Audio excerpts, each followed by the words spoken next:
ओम श्री सद्गुरुदेव भगवान की जय। ध्यान मूलम गुरु मूर्ति, पूजा मूलम गुरु पदम, मंत्र मूलम गुरु वाक्यम, मोक्ष मूलम गुरु कृपा। गुरुर्ब्रह्मा गुरुर्विष्णु गुरुर्देवो महेश्वर, गुरु साक्षात् परं ब्रह्म, तस्मै श्री गुरुवे नमः। अखण्डमण्डलाकारं व्याप्तं येन चराचरं, तत्पदं दर्शितं येन तस्मै श्रीगुरुवे नमः। ओम श्री सद्गुरुदेव भगवान की जय। ओम श्री परमात्मने नमः। अथ द्वादशो अध्यायः। एकादश अध्याय के अंत में श्री कृष्ण ने बार बार बल दिया कि अर्जुन, मेरा यह स्वरूप जिसे तूने देखा तेरे सिवाय न पहले कभी देखा गया है और न भविष्य में कोई देख सकेगा। मैं न तप से, न यज्ञ से और न दान से ही देखे जाने को सुलभ हूँ, किंतु अनन्य भक्ति के द्वारा अर्थात मेरे अतिरिक्त अन्यत्र कहीं श्रद्धा बिखेरने न पाए, निरंतर तैल धारावत मेरे चिंतन के द्वारा ठीक इसी प्रकार जैसा तूने देखा, मैं प्रत्यक्ष देखने के लिए, तत्व से साक्षात जानने के लिए और प्रवेश करने के लिए भी सुलभ हूँ। अतः अर्जुन, निरंतर मेरा ही चिंतन कर, भक्त बन। अर्जुन, तू मेरे ही द्वारा निर्धारित किए गए कर्म को कर, मत परमः अपितु मेरे पारायण होकर कर। अनन्य भक्ति ही उनकी प्राप्ति का माध्यम है। इस पर अर्जुन का प्रश्न स्वाभाविक है कि जो अव्यक्त अक्षर की उपासना करते हैं और जो सगुण आप की उपासना करते हैं, इन दोनों में श्रेष्ठ कौन है? यहाँ इस प्रश्न को अर्जुन ने तीसरी बार उठाया है। अध्याय 3 में उसने कहा, भगवान, यदि निष्काम कर्मयोग की अपेक्षा सांख्य योग आपको श्रेष्ठ मान्य है, तो आप मुझे भयंकर कर्मों में क्यों लगाते हैं? इस पर श्री कृष्ण ने कहा, अर्जुन, निष्काम कर्म मार्ग अच्छा लगे चाहे ज्ञान मार्ग, दोनों ही दृष्टियों से कर्म तो करना ही पड़ेगा। इतने पर भी जो इंद्रियों को हठ से रोककर मन से विषयों का स्मरण करता है, वह दंभाचारी है, ज्ञानी नहीं। अतः अर्जुन, तू कर्म कर। कौन सा कर्म करे? तो नियतम कुरु कर्म त्वम, निर्धारित किए हुए कर्म को कर। निर्धारित कर्म क्या है? तू बताया। यज्ञ की प्रक्रिया ही एकमात्र कर्म है। यज्ञ की विधि को बताया, जो आराधना चिंतन की विधि विशेष है। परम में प्रवेश दिलाने वाली प्रक्रिया है।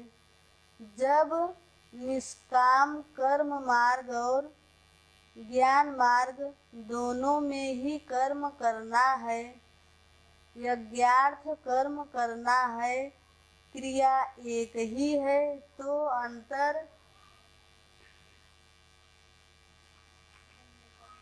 अंतर कैसा? भक्त कर्मों का समर्पण करके इष्ट के आश्रित होकर यज्ञार्थ कर्म में प्रवृत्त होता है, तो दूसरा सांख्य योगी अपनी शक्ति को समझकर अपने भरोसे उसी कर्म में प्रवृत्त होता है, पूरा श्रम करता है।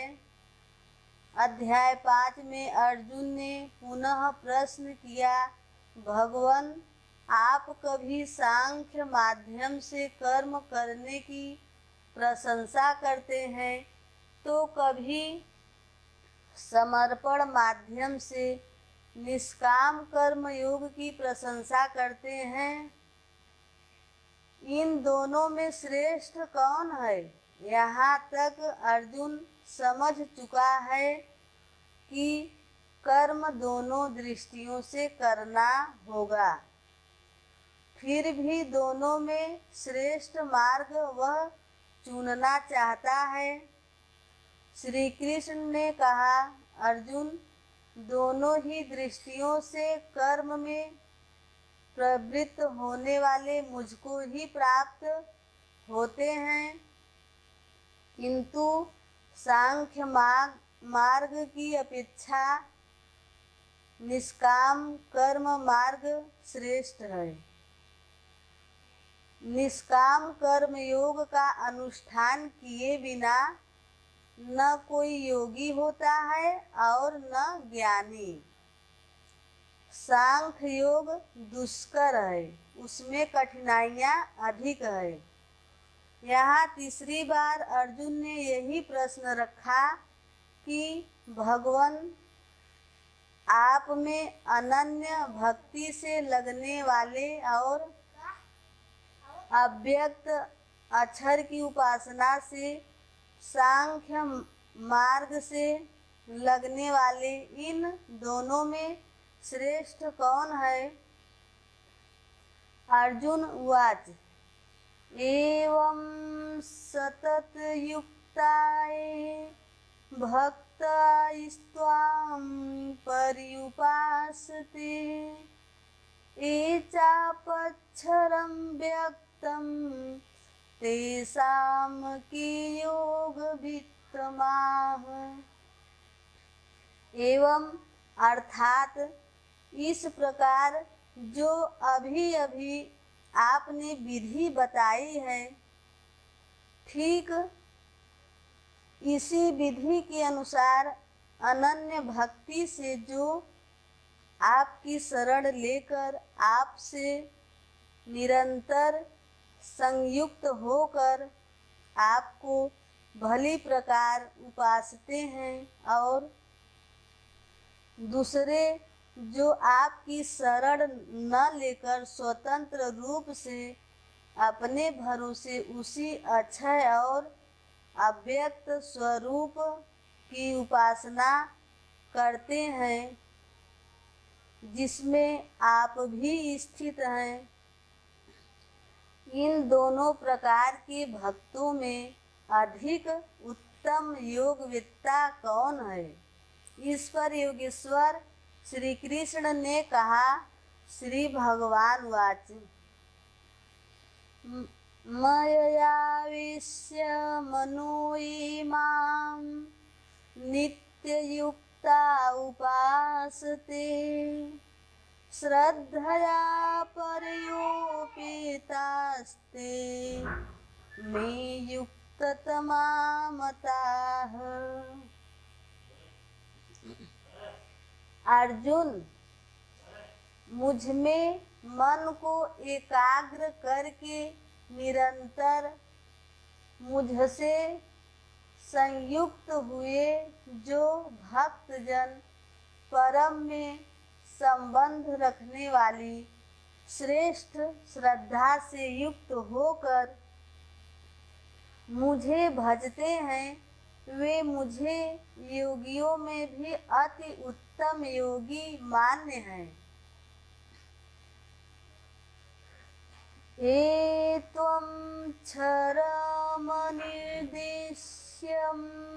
व्यक्तं पर्युपासते सर्वत्र गमचिन्तयं च कूटस्थं चलं ध्रुवं संनियमेन्द्रियग्रामं सर्वत्र समबुद्धयः ते प्राणपन्नुवन्ति मामेव सर्वभूतहिते रताः। जो पुरुष इंद्रियों के समुदाय को भली प्रकार संयत करके मन बुद्धि के चिंतन से अत्यंत परे सर्वव्यापी अकथनीय स्वरूप सदा एक रस रहने वाले नित्य अचल अव्यक्त आकार रहित और अविनाशी ब्रह्म की उपासना करते हैं, संपूर्ण भूतों के हित में लगे हुए और सब में समान भाव वाले वे योगी भी मुझे ही प्राप्त होते हैं। ब्रह्म के उपर्युक्त विश्लेषण मुझसे भिन्न नहीं है, किंतु कलेषु अधिकतरस्तेषां व्यक्तासक्तचेतसाम् अव्यक्ता हि गतिर्दुःखं देहवद्भिर्पाप्यते।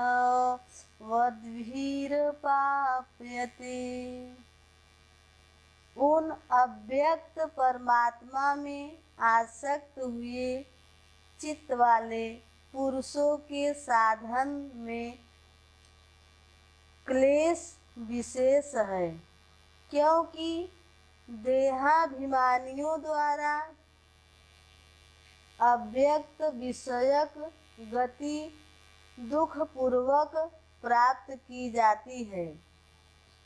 जब तक देह का भान है तब तक अव्यक्त की प्राप्ति दुष्कर है।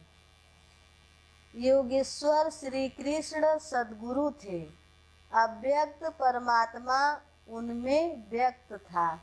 वे कहते हैं कि महापुरुष की शरण न लेकर जो साधक अपनी शक्ति समझते हुए आगे बढ़ता है कि मैं इस अवस्था में हूँ, आगे इस अवस्था में जाऊँगा, मैं अपने ही अव्यक्त स्वरूप को प्राप्त होऊंगा, वह मेरा ही रूप होगा, मैं वही हूँ, इस प्रकार सोचते प्राप्ति की प्रतीक्षा न करके अपने शरीर को ही सोहम कहने लगता है। यही इस मार्ग की सबसे बड़ी बाधा है। वह दुखालयम अशाश्वतम में ही घूम फिर कर खड़ा हो जाता है, किंतु जो मेरी शरण लेकर चलता है वह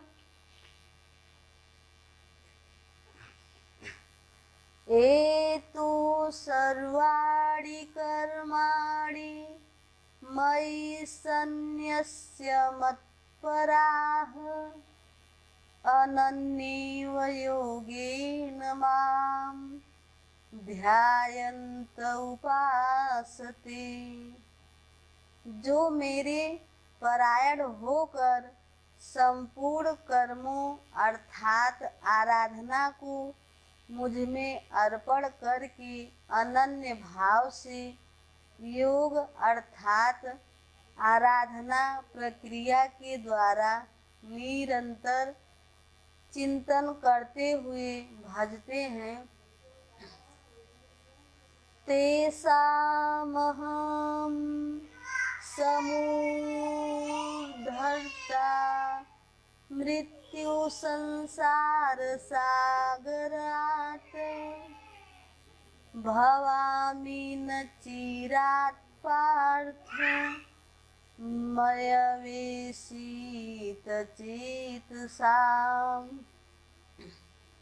केवल मुझ में चित्त लगाने वाले उन भक्तों का मैं शीघ्र ही मृत्यु रूप संसार सागर से उद्धार करने वाला होता हूँ। इस प्रकार चित्त लगाने की प्रेरणा और विधि पर योगेश्वर प्रकाश डालते हैं। मयैव मन आधत्स्व मयि बुद्धिं निवेशय निवसिष्यसि मयैव अत ऊर्ध्वं न संशयः। इसलिए अर्जुन, तू मुझ में मन लगा, मुझ में ही बुद्धि लगा, इसके उपरांत तू मुझ में ही निवास करेगा, इसमें कुछ भी संशय नहीं है। मन और बुद्धि भी न लगा सके तब अर्जुन ने पीछे कहा भी है कि मन को रोकना तो मैं वायु की तरह दुष्कर समझता हूँ। इस पर योगेश्वर श्री कृष्ण कहते हैं, अथ चित्तमं समाधातुं न शक्नोषि मयि स्थिरम् अभ्यासयोगेन ततो मामिच्छाप्तुं धनंजय। यदि तू मन को मुझ में अचल स्थापित करने में समर्थ नहीं है तो हे अर्जुन, योग के अभ्यास द्वारा मुझे प्राप्त होने की इच्छा कर। जहाँ भी चित जाए वहाँ से घसीट कर उसे आराधना चिंतन क्रिया में लगाने का नाम अभ्यास है। यदि यह भी न कर पाए तो अभ्यासे अपसमर्थोऽसि मत्कर्म परमो भव मदर्थमपि कर्माणि कुर्वन् सिद्धिमवाप्स्यसि। यदि तू अभ्यास में भी असमर्थ है तो केवल मेरे लिए कर्म कर, अर्थात आराधना करने में मत पर। जो आराधना करने में तत्पर हो जा। इस प्रकार मेरी प्राप्ति के लिए कर्मों को करता हुआ तू मेरी प्राप्ति रूपी सिद्धि को ही प्राप्त होगा। अर्थात अभ्यास भी पार न लगे तो साधना पथ में लगे भर रहो। अथैतदपयशक्तोऽसि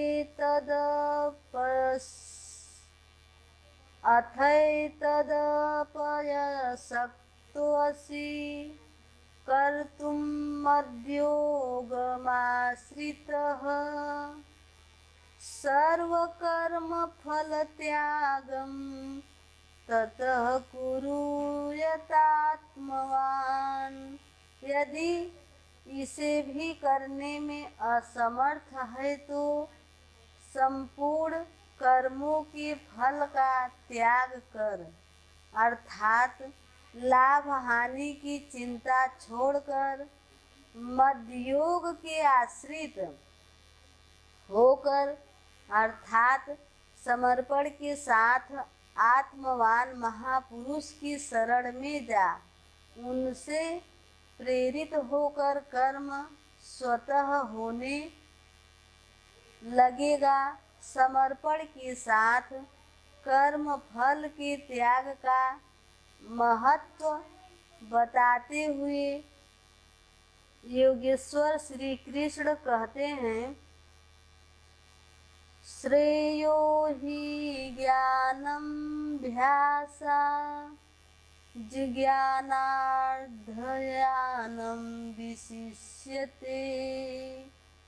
ध्यानात् कर्म फल त्याग इत्यागात् शान्तिरनन्तरम्। केवल चित्त को रोकने के अभ्यास से ज्ञान मार्ग में कर्म में प्रवृत्त होना श्रेष्ठ है।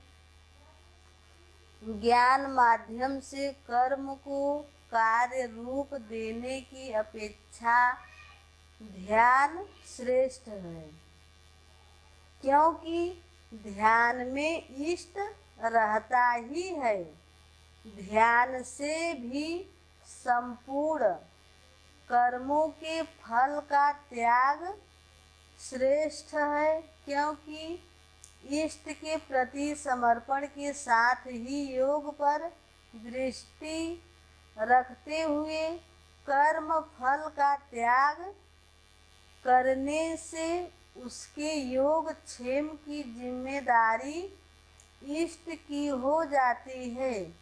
इसलिए इस त्याग से वह तत्काल ही परम शांति को प्राप्त हो जाता है। अभी तक योगेश्वर श्री कृष्ण ने बताया कि अव्यक्त की उपासना करने वाले ज्ञान मार्गी से समर्पण के साथ कर्म करने वाला निष्काम कर्मयोगी श्रेष्ठ है। दोनों एक ही कर्म करते हैं, किंतु ज्ञान मार्गी के पथ में व्यवधान अधिक है। उसके लाभ हानि की जिम्मेदारी स्वयं पर रहती है, जबकि समर्पित भक्त की जिम्मेदारी महापुरुष पर होती है। इसलिए वह कर्मफल त्याग द्वारा शीघ्र ही शांति को प्राप्त होता है। अब शांति प्राप्त पुरुष के लक्षण बताते हैं। अद्वेष्टा सर्वभूतानां मैत्रः करुण एव च निर्ममो निरहंकारः समदुःखसुखः क्षमी।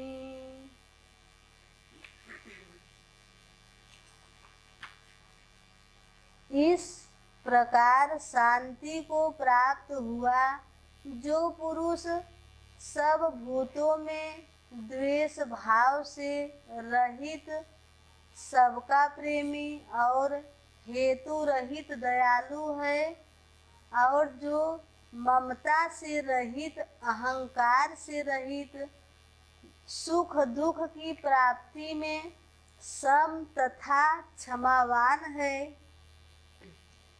संतुष्टः सततं योगी यतात्मा दृढ़ निश्चयः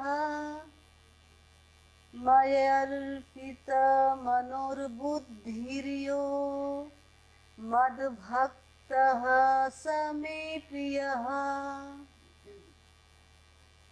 जो निरंतर योग की पराकाष्ठा से संयुक्त है, लाभ तथा हानि में संतुष्ट है, मन तथा इंद्रियों सहित शरीर को वश में किए हुए हैं, दृढ़ निश्चय वाला है, वह मुझ में अर्पित मन बुद्धि वाला मेरा भक्त मुझे प्रिय है। यस्मान्नो द्विजते लोको लोकान्नो द्विजते च यः हर्षामर्ष भयोद्वेगैर्मुक्तो यः स च मे प्रियः।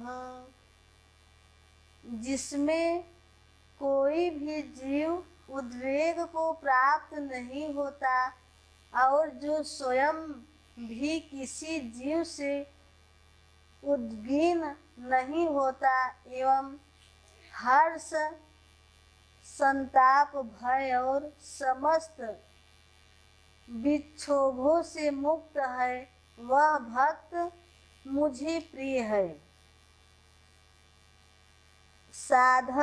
साधकों के लिए यह श्लोक अत्यंत उपयोगी है। उन्हें इस ढंग से रहना चाहिए कि उनके द्वारा किसी के मन को ठेस न लगे। इतना तो साधक कर सकते हैं, किंतु दूसरे लोग इस आचरण से नहीं चलेंगे। वे तो संसारी हैं, संसारी है ही, वे तो आग उगलेंगे, कुछ भी कहेंगे, किंतु पथिक को चाहिए कि अपने हृदय में उनके द्वारा उनके आघातों से भी उथल पुथल न होने दे, चिंतन में सूरत लगी रहे, क्रम न टूटे। उदाहरण के लिए आप स्वयं सड़क पर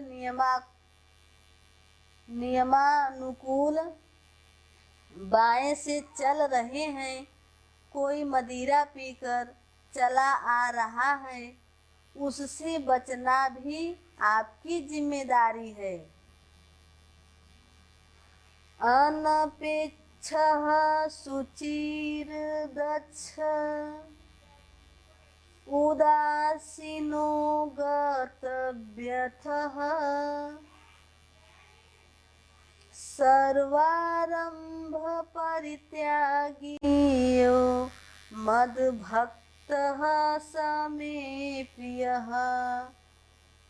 जो पुरुष आकांक्षाओं से रहित सर्वथा पवित्र है, दक्ष अर्थात आराधना का विशेषज्ञ है, ऐसा नहीं कि चोरी करता हो तो दक्ष है।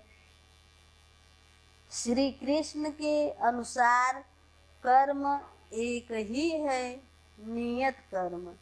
आराधना चिंतन उसमें जो दक्ष है, जो पक्ष विपक्ष से परे हैं, दुखों से मुक्त है, सभी आरंभों का त्यागी, वह मेरा भक्त मुझे प्रिय है।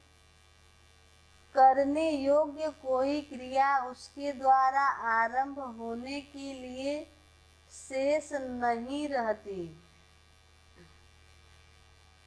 यो न हृष्यति न द्वेष्टि न शोचति न काङ्क्षति शुभाशुभ परित्यागी भक्तिमान्यः स मे प्रियः।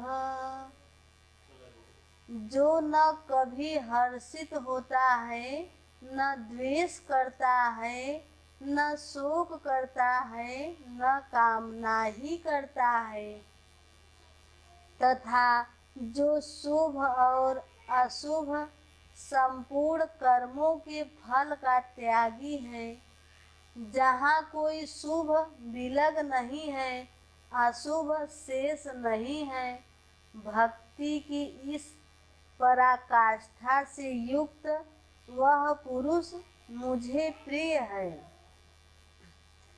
समः शत्रु च मित्रे च तथा मानापमानयोः शीतोष्ण सुख दुखेषु समः संग विवर्जितः। जो पुरुष शत्रु और मित्र में, मान तथा अपमान में सम है, जिसके अंतःकरण की प्रवृत्तियां सर्वथा शांत हैं, जो सर्दी गर्मी सुख दुखादि द्वंद्वों में सम और आसक्ति रहित है, तथा तुल्य निंदा स्तुतिर्मौनी संतुष्टो येन केनचित् अनिकेतः स्थिरं तीर भक्तिमानी प्रियो नरः। जो निंदा तथा स्तुति को समान समझने वाला है, मननशीलता की चरम सीमा पर पहुंचकर जिसकी मन सहित इंद्रियां शांत हो चुकी है, जिस किसी प्रकार शरीर निर्वाह होने में जो सदैव संतुष्ट है, जो अपने निवास स्थान में ममता से रहित है, भक्ति की पराकाष्ठा पर पहुँचा हुआ वह स्थिर बुद्धि वाला पुरुष मुझे प्रिय है। एतो धर्म्यामृतमिदं यथोक्तं पर्युपासते श्रद्धाना मत्परमा भक्तास्ते अतीव मे प्रियाः। जो मेरे पारायण हुए हार्दिक श्रद्धा युक्त पुरुष इस उपर्युक्त धर्ममय अमृत का भली प्रकार सेवन करते हैं, वे भक्त मुझे अतिशय प्रिय हैं। निष्कर्ष। गत अध्याय के अंत में योगेश्वर श्री कृष्ण ने कहा कि अर्जुन, तेरे सिवाय न कोई पाया है न पा सकेगा। जैसा तूने देखा, किंतु अनन्य भक्ति अथवा अनुराग से जो भजता है, वह इसी प्रकार मुझे देख सकता है,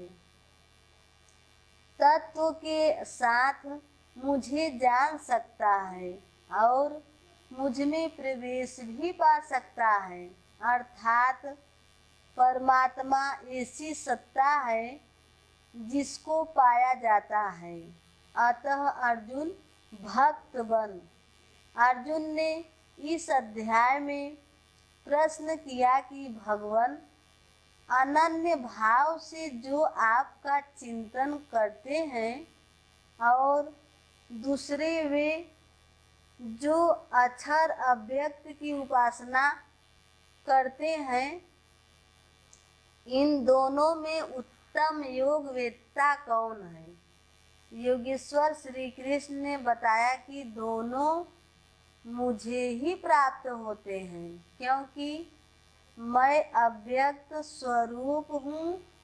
किंतु जो इंद्रियों को वश में रखते हुए मन को सब ओर से समेटकर अव्यक्त परमात्मा में आसक्त हैं, उनके पथ में क्लेश विशेष है। जब तक देह का अध्यास भान है, तब तक अव्यक्त स्वरूप की प्राप्ति दुखपूर्ण है, क्योंकि अव्यक्त स्वरूप जो चित्त के निरोध और विलय काल में मिलेगा, उसके पूर्व उसका शरीर ही बीच में बाधक बन जाता है। मैं हूँ, मुझे पाना है कहते कहते अपने शरीर की ही ओर घूम जाता है। उसके लड़खड़ाने की अधिक संभावना है। अतः अर्जुन, तू संपूर्ण कर्मों को मुझ में अर्पण करके अनन्य भक्ति से मेरा चिंतन कर। जो मेरे परायण भक्तजन संपूर्ण कर्मों को मुझ में अर्पण करके मानव शरीरधारी मुझ सगुण योगी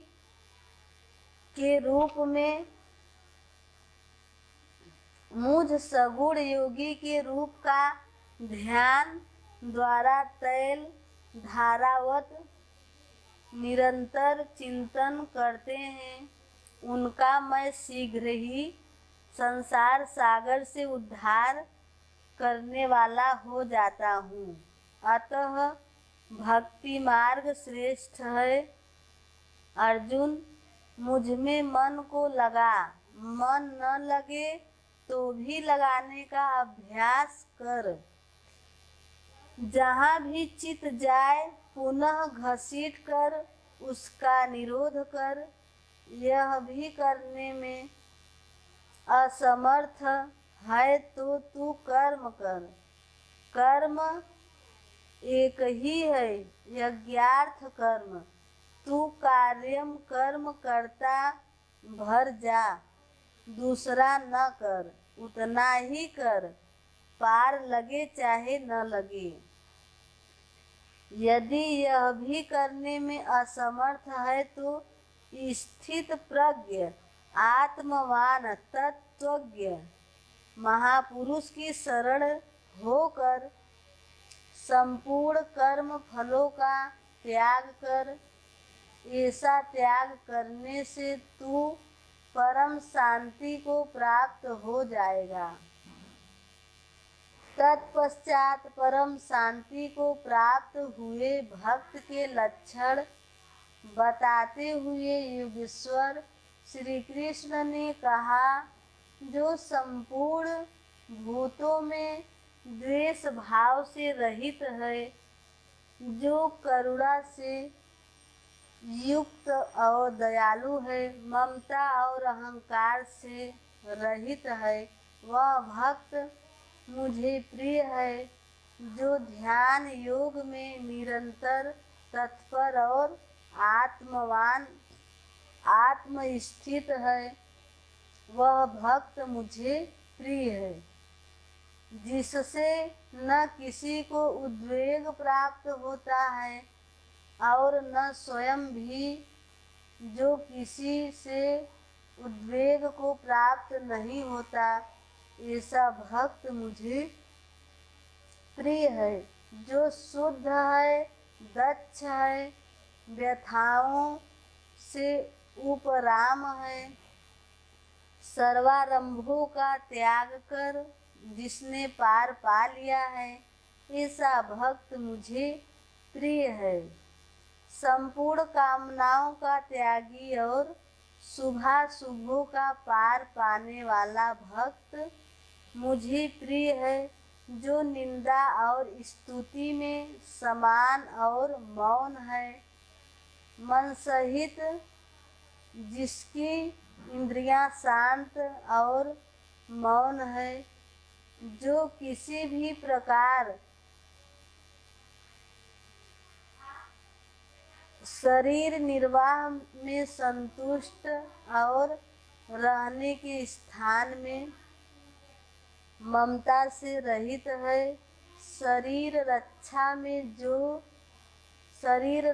में भी जिसकी आसक्ति नहीं है, ऐसा स्थित प्रज्ञ भक्तिमान पुरुष मुझे प्रिय है।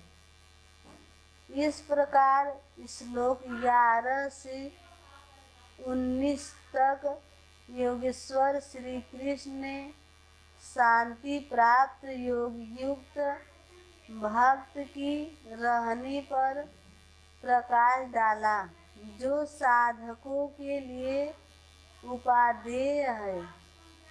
अंत में निर्णय देते हुए उन्होंने कहा, अर्जुन, जो मेरे परायण हुए अनन्य श्रद्धा से युक्त पुरुष इस ऊपर कहे हुए धर्ममय अमृत को निष्काम भाव से भली प्रकार आचरण में ढालते हैं, वे भक्त मुझे अतिशय प्रिय हैं।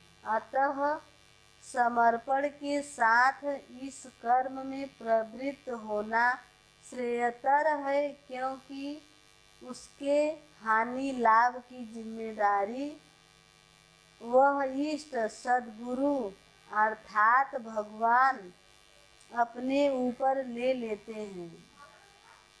यहाँ श्री कृष्ण ने स्वरूपस्थ महापुरुष के लक्षण बताए, उनकी शरण में जाने को कहा और अंत में अपनी शरण में आने की प्रेरणा देकर उन महापुरुषों को अपने समकक्ष घोषित किया। श्री कृष्ण योगेश्वर थे, महात्मा थे। इस अध्याय में भक्ति को श्रेष्ठ बताया गया। अतः इस अध्याय का नामकरण भक्ति योग युक्ति संगत है। ओम तत्सदिति। श्रीमद्भगवद्गीतासूपनिषत्सु ब्रह्म विद्यायां योगशास्त्रे श्रीकृष्णार्जुन संवादे भक्ति योगो नाम 12वां अध्यायः। इस प्रकार श्रीमद्भगवद्गीता रूपी उपनिषद एवं ब्रह्म विद्या तथा योग शास्त्र विषयक श्री कृष्ण और अर्जुन के संवाद में भक्ति योग नामक 12वां अध्याय पूर्ण होता है। इति श्रीमत्परमहंस परमानंदस्य शिष्य स्वामी सद्गुरुदेव भगवान कृते श्रीमद्भगवद्गीतायाः यथार्थ गीता भाष्ये भक्ति योगो नाम 12वां अध्यायः। इस प्रकार श्रीमद् परमहंस परमानंद जी के शिष्य स्वामी सद्गुरुदेव भगवान कृत श्रीमद् भगवद गीता के भाष्य यथार्थ गीता में भक्ति योग नामक 12वां अध्याय पूर्ण होता है। हरि ओम तत्सत। हरि ओम तत्सत। हरि ओम तत्सत। ओम श्री सद्गुरुदेव भगवान की जय।